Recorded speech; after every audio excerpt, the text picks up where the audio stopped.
mengenai singkatnya gambarannya. Jadi kalau kita lihat di situ PPSKP itu ada dua komite, namanya komite pengarah dan komite pelaksana. Bapak Ibu sekalian bisa lihat di situ anggota-anggota dari komite pengarah yang saya katakan orang-orang yang kredibel tadi itu berasal dari institusi pemerintah, dalam hal ini Kementerian Keuangan, yaitu Direktur Jenderal Pajak, Inspektorat Jenderal Pajak, Inspektorat Jenderal Kementerian Keuangan, kemudian Pusdiklat Pajak. Sedangkan dari luar institusi pemerintah itu dari akademisi, praktisi pajak, dan asosiasi konsultan pajak yang menjadi mitra pemerintah. Ya. Kemudian usulan-usulan tadi itu akan ditetapkan oleh Menteri Keuangan. Jadi mereka yang duduk sebagai pengurus di komite pengarah, maka mereka akan mendapatkan SK dari Menteri Keuangan. Demikian juga yang di komite pelaksana, itu akan mendapat SK dari Menteri Keuangan untuk masa kerja 3 tahun. Namun bagi mereka yang punya keahlian yang mumpuni, tentu layak kemungkinan untuk diperpanjang lebih dari 3 tahun. Silakan terus. Selanjutnya kita masuk ke yang poin 2 mengenai sertifikasi konsultan pajak. Ya. Kalau di KMK 485 kita mengenal ada 2 jalur untuk mendapatkan sertifikat konsultan pajak. Jalur piagam penghargaan, ini yang umum ya, yang diterima oleh senior saya Pak Bakir, Pak Nono, ya, bapak-bapak sekalian menerima ini, ya, untuk pensiunan DJP. Dan biasanya berdasarkan eselon, pangkat. Kalau dia pangkat 4C ke atas, otomatis dia dapat peringkat yang tertinggi, yaitu C, ya, demikian seterusnya. Dan yang kedua adalah jalur USKP atau untuk masyarakat umum selain pensiunan pajak. Nah, untuk PMK yang sekarang, ya, tadi saya katakan mengedepankan governance-nya tadi ya.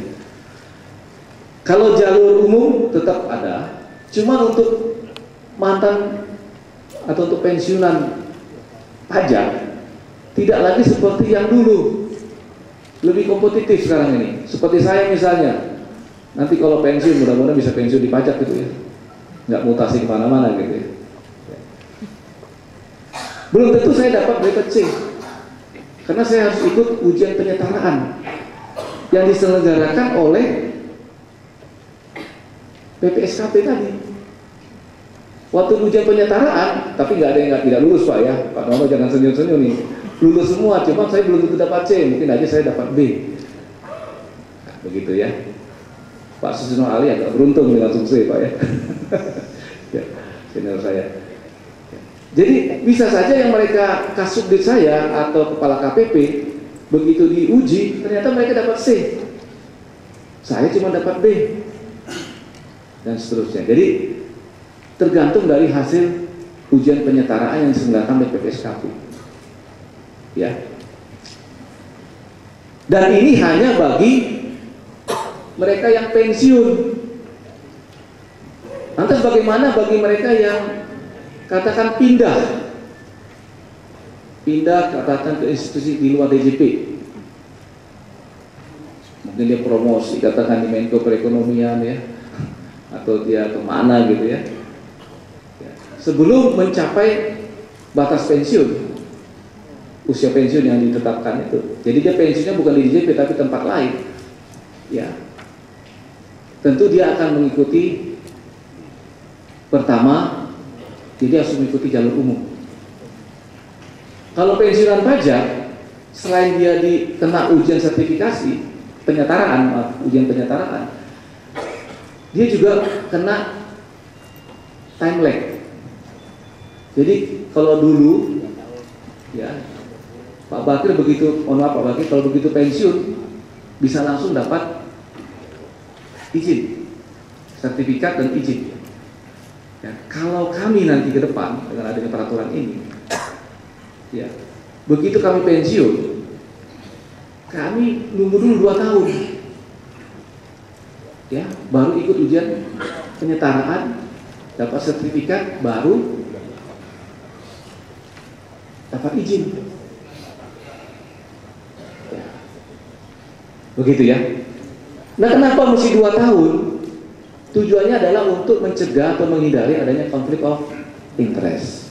Jadi lagi-lagi ini good governance-nya yang mau kita kedepankan di sini.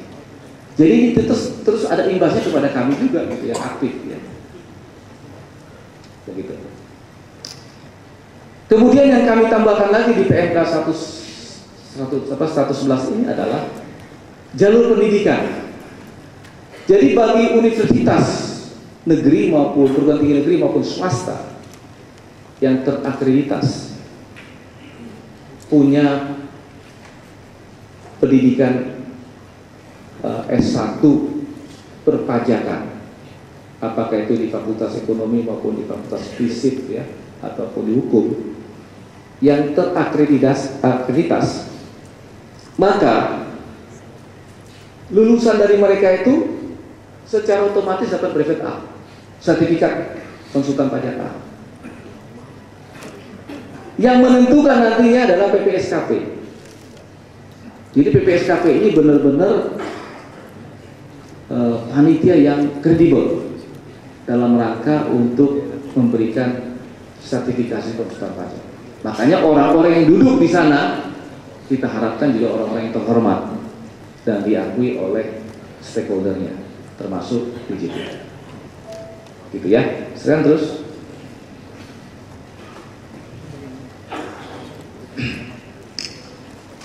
Nah, kegiatan penyetaraan tadi saya sudah katakan, ya, ini kalau dulu kita kenal jalur piagam penghargaan, kalau untuk pensiunan PNS pajak kita mengenal istilahnya kegiatan penyetaraan.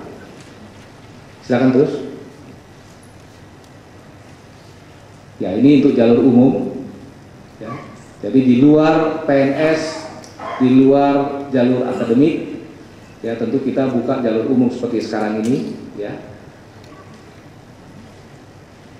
Dan syarat Bapak dan Ibu sekalian untuk ikut USKP tingkat A, kalau yang sebelumnya itu S1 atau D4, sekarang kita turunkan D3, prodi akuntansi atau perpajakan atau S1 lainnya. Jadi kalau dia D3 akuntansi atau perpajakan boleh D3 atau S1 lainnya di luar akuntansi sama pajak mesti S1.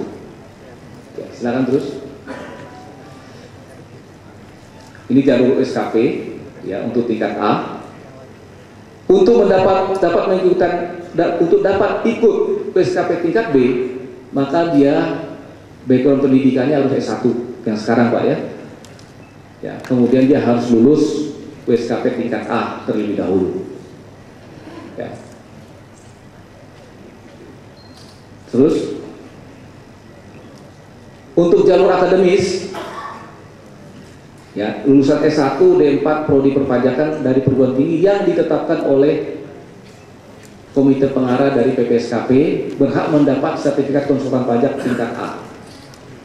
Jadi kalau misalnya teman-teman nih Pak Ruston ini dari alumni UI ya, fisik S2, ya kita nggak membedakan S1, S2 atau S apa gitu ya.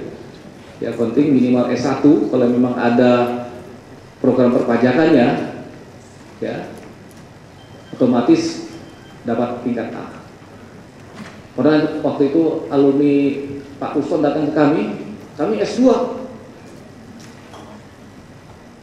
Mestinya jangan A dong, B atau C. Kita katakan A. Ya. Anda dapat sertifikat A.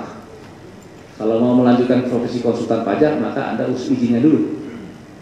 Ya, begitu kurang lebih ya. Jadi ini memang membuka jalur pendidikan supaya perguruan tinggi swasta maupun negeri berlomba-lomba membuka program S1. Katakan dia fakultas ekonomi atau fakultas fisik, hukum, bukalah S1 perpajakannya, ya, dan itu terakreditasi ya oleh Dikti, tentunya akan menjadi pertimbangan dari PPSKP ini. Silakan terus. Komite pelaksana tadi bertugas melaksanakan apa yang menjadi kebijakan yang ditetapkan oleh komite pengarah. Struktur organisasi dan anggotanya itu berasal dari asosiasi konsultan pajak yang menjadi mitra pemerintah. Terus, ya, sekarang kita masuk izin. Bapak dan Ibu yang kami hormati, ternyata berdasarkan informasi yang saya terima dari teman-teman saya di Organta maupun dari teman-teman saya di IKPI, banyak sekali peserta yang sudah lulus WSKP baik tingkat A, B, dan C belum mengurus izinnya, ya. Dan bahkan yang sudah ada izin belum terdaftar di asosiasinya. Mungkin dia rangkap jabatan atau dia mungkin belum melihat bahwa profesi konsultan pajak ini mumpuni untuk kehidupannya. Nah, ini mau kita rapikan, begitu ya.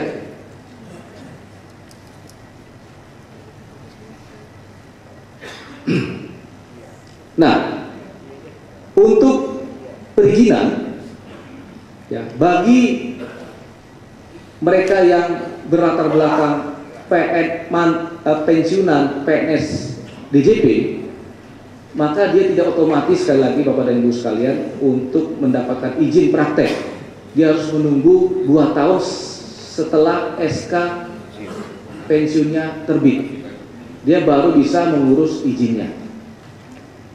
Tadi saya katakan untuk mencegah adanya konflik of interest. Ya, itu. Nah, setelah dia 2 tahun, dia baru mengajukan permohonan. Persyaratan permohonan untuk konsultan pajak itu sama. Yang membedakannya adalah tingkatannya A, B, atau C. Bapak dan Ibu sekalian, izin praktek konsultan pajak itu diberikan hierarki, ya. Mulai dari A, B, dan C. Jadi peraturan sekarang ini yang ke depan nanti ya, udah nggak bisa lagi seorang tuh langsung dapat izin B atau dapat izin C. Kalau berdasarkan KMK 485, bisa aja si A itu tiba-tiba langsung dapat izin C atau izin B tanpa melalui izin praktek A. Nah, PNK yang sekarang tuh harus berjenjang, kecuali untuk mantan pegawai atau mantan pensiunan, kita untuk pensiunan DJP yang telah lulus dalam ujian penyetaraan, maka mereka bisa saja langsung B atau C. Tapi di luar itu harus ikut hierarki berjenjang, ya. Oke, terus Mas. Nah, syaratnya Bapak dan Ibu sekalian, katakan si A dapat izin praktik konsultan pajak tingkat A. Untuk mendapatkan tingkat yang lebih tinggi, maka ada persyaratan yang harus dia penuhi. Pertama, katakan dia dapat izin A, tentunya untuk mau mendapatkan izin B, dia harus berpraktek di izin A itu minimal setahun. Minimal setahun, setelah itu dia baru bisa mengajukan permohonan izin B. Tentunya syaratnya adalah dia harus lulus WSKP dan punya sertifikat konsultan pajak tingkat B. Kemudian dia baru mengajukan izin permohonan yang lebih tinggi, yaitu tingkat B. Demikian seterusnya Bapak dan Ibu sekalian. Jadi tidak, dalam PMK yang baru lagi tidak akan dikenal ada tiba-tiba loncat. Semuanya harus berjenjang. Kemudian yang kedua yang mau saya sampaikan di sini, bila mana konsultan pajak tadi punya brevet C, ya, kemudian dengan era pemerintahan baru diminta untuk duduk sebagai direksi BUMN. Ini contoh misalnya Pak ya, bisa saja ya. Maka izinnya itu harus dicabut. Izinnya dicabut, ya. Kemudian dia melaksanakan pekerjaan tanggung jawabnya sebagai direksi BUMN. Ini contoh atau BUMD. Ya. Kemudian masa kerjanya berakhir, katakan 4 atau 5 tahun kemudian, selesai dari sana dia mau jadi konsultan lagi. Dengan ketentuan yang sekarang, dia mesti ikut WSKPA dulu.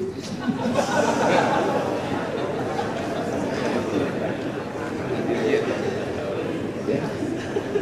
Ini maksudnya apa Bapak dan Ibu sekalian? Kita ingin memberikan penghargaan terhadap profesi kita.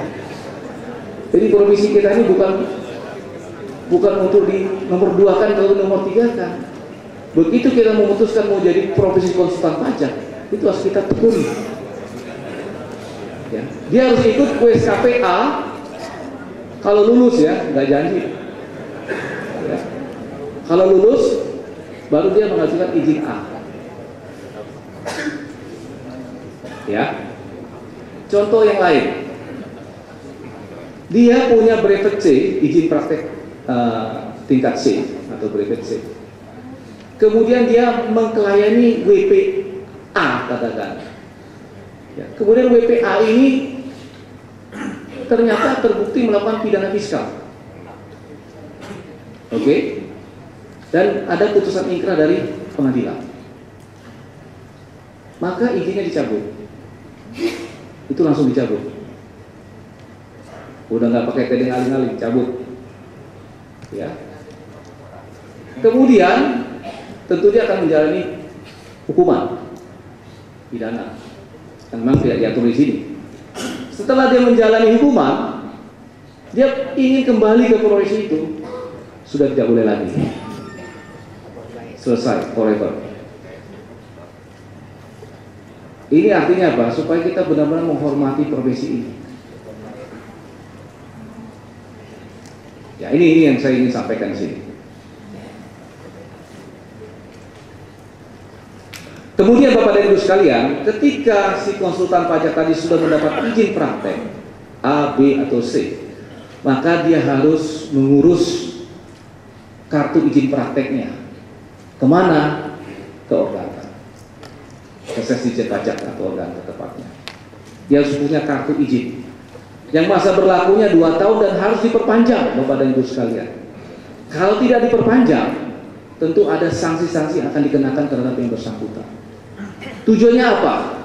Ini semua kita dapatkan dari diskusi dengan teman-teman di IKP, P5 maupun di Perganta, bahwa ternyata kita temukan ada konsultan yang sudah, mohon maaf, sakit keras, ya, yang sudah tidak bisa lagi melaksanakan profesinya karena mungkin sakit atau usia, atau bahkan ada yang sudah meninggal. Ya. Tetapi kita tidak mendapatkan informasi tersebut. Yang kita khawatirkan, kartu maupun izin tadi itu disalahgunakan oleh pihak lain. Ya. Maka dengan adanya kewajiban perpanjangan kartu izin praktek, ini akan memudahkan teman-teman di Direktur Jenderal Pajak untuk mengetahui secara pasti berapa sih jumlah konsultan pajak kita sesungguhnya. Begitu kurang lebih latar belakang kenapa ini kita berlakukan. Ya, silakan terus.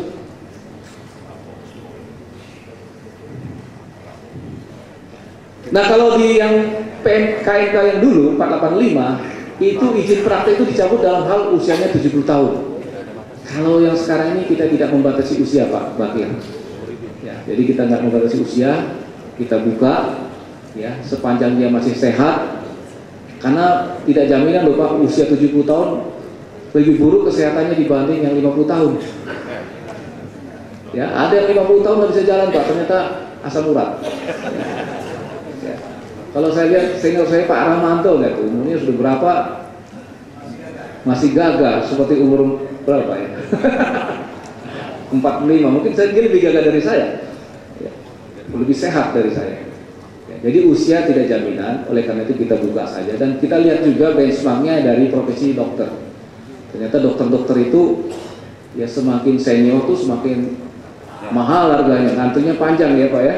Nah, kita harapkan demikian juga di profesi konsultan pajak. Semakin senior dia itu semakin maha guru gitu ya, yang kita harapkan. Oke, terus berikutnya.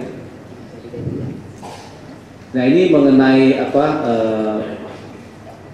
kewajiban tambahan dari konsultan pajak. Selain dia melayani kliennya, dia juga punya kewajiban untuk melaporkan laporan tahunan, ya, dengan menggunakan hard copy maupun soft copy.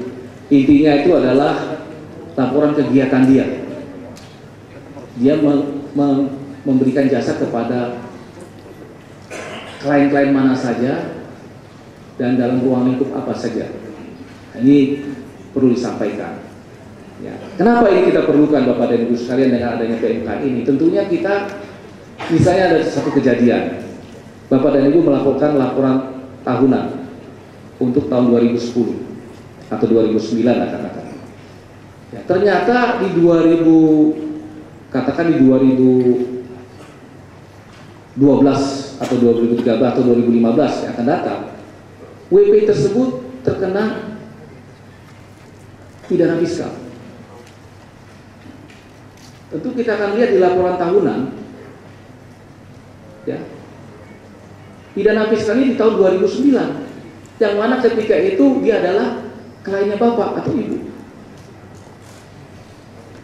Kalau misalnya di tahun pajak yang lain, mungkin tidak ada imbasnya ke Bapak dan Ibu sekalian. Tapi kalau ini ketika ini ada kaitannya di tahun 2009 dan itu laporan tahunnya ada nama dia, ya, kemudian dia terkena pidana fiskal di tahun pajak yang itu, tentu ini akan berimbas kepada Bapak dan Ibu sekalian. Kecuali, nah, kita juga memberikan exit clause, ya, kepada Bapak dan Ibu sekalian. Kecuali ketika dia sebelum kasus pidananya terungkap, Bapak dan Ibu sekalian sudah melapor kepada DJP secara tertulis bahwa saya sudah mengingatkan yang bersangkutan untuk tidak melakukan itu, tapi dia tetap melakukan. Ya. Tindakan yang dia lakukan itu di luar advice saya. Ya. Kecuali itu ada pengakuan itu sebelum kejadian ini meledak, ya, tentunya Bapak dan Ibu sekalian tidak terimbas atas kasusnya dia. Ini semua kejadian pengalaman-pengalaman masa lalu kita. Ya. Kliennya kena pidana fiskal, konsultan pajaknya masih berpraktek dan sebagainya. Nah, ini dalam rangka untuk menghormati profesi kita sebagai konsultan pajak. Ya. Berikutnya, konsultan pajak wajib untuk mengikuti kegiatan PPL. Dan setiap tahunnya wajib memenuhi satuan kredit PPL. Jadi satuan kredit PPL. Untuk brevet atau untuk tingkat A itu adalah 20. Ya. Untuk tingkat B itu 40, C 60. Dengan komposisi 80% itu dari terstruktur. Dari kegiatan menghadiri workshop, seminar, ya, dan sebagainya yang diselenggarakan oleh asosiasi, ya, atau oleh pihak lain yang telah mendapatkan penyetaraan dari asosiasinya di mana dia bernaung. Ya, bisa aja misalnya Bapak dan Ibu sekalian mengikuti PPL di AFI Perbanas misalnya, atau Trisakti, ya, itu kan di luarnya IKPI misalnya, ya. Tapi Bapak dan Ibu sekalian bisa meminta penyetaraan dari asosiasi. Ini bobotnya berapa saya dapat? Ya, 2 atau 1 atau berapa? Jadi memang yang menentukan adalah asosiasi, ya, dan demikian seterusnya. Kalau tidak terstruktur, itu penilaiannya bobotnya itu yang menurunkan asosiasi. Dari kepedulian dan partisipasi Bapak dan Ibu terhadap asosiasi. Sebagai contoh misalnya begini, Pak Ridwan misalnya, mohon maaf senior saya ini Pak Ridwan, ya, dia anggota IKPI, ya. Untuk memenuhi angka tersebut, Pak Ridwan misalnya jadi panitia halal bihalal IKPI tahun 2014. Jadi seksi konsumsi, misalnya, ya, itu nanti tentunya dari IP akan mengasih bobot sebagai kepala bidang konsumsi, ternyata makanannya lezat dan luar biasa, itu bobotnya berapa? Nah, gitu ya. Atau misalnya IP menyelenggarakan HUT 17 Agustus, ya, nanti silakan teman-teman berlomba-lomba jadi panitia. Ya. Sebelumnya kita acu aja terhadap asosiasi kita, terserah itu si Teddy itu mau ngapain, Teddy dia urus sendiri aja. Sekarang nggak bisa lagi, karena semua ada keterkaitan dengan organisasi. Jadi kepedulian kita terhadap asosiasi di mana kita bernaung itu harus ada, sehingga nanti kegiatan-kegiatan asosiasi itu akan nampak di tengah-tengah stakeholdernya. Itu maksudnya latar belakangnya ya, Bapak dan Ibu sekalian.